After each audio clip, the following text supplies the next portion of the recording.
Good morning tayo mga guys. It's a Sunday, so wala pa rin pa tayong pasok. Wala tayong pasok ulit. Ngayon nagpunta kami dito. Pinaalis kami maybe Monday ng last week. So magwa 1 week na kami dito. Because Sunday today and Monday tomorrow. So ayan, yan po ang bahay namin. Accommodation, nilagay kami 10 katao, 4 na Colombian and 6 na Pilipino. Ayan. Sa lugar na ito, actually guys, ito pare. So bagay guys, ando doon yung parang meron siyang ando doon yung may lake. So banda doon you will see is parang may lake doon, may church and a little much more city na rin, not city talaga kundi small villages. At yan po, dito kami po nilagay. At going from here, Whaley ang namin lugar. So from going here, Saber o banda doon is going sa yung pinaka namin, lugar namin ng trabaho. So malamig, so it's not negative pero malamig. It's around 4 degrees dito.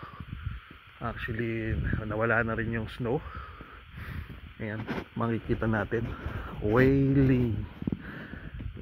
Yan ang parang nasa kami. Yan, kung makikita niyo, meron siyang canoe o boat from there. So ayan. So ayan po, maglalakad lang tayo ng konti. So hindi ko natin alam, ayoko pumunta doon para medyo maybe dito lang alam ko, kasi ando doon yung sklep, yung tinatawag na grocery. Ang grocery, meron maliit na grocery. At yan po tayo sa ngayon. So giving you an idea ng lugar namin. Ang train po mag-aano ka pa ng bus doon sa may simbahan, maybe around ilang minutes walk, maybe 5-7 minutes walk. So after nung bus po, maybe hindi ko pa nasubukan, but papunta yun yata sa train. And ayan, napakalamig. Buti hindi kasing lamig siya ng Canada. Okay naman, pero nangingisay pa rin yung nafi-feel mo yung kanyang kamay, yung kamay mo magnanam, kaya palaging dapat nasa pocket.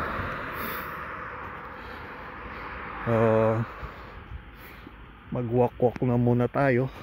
So titingnan natin kung ano po pwede makita dito sa lugar natin.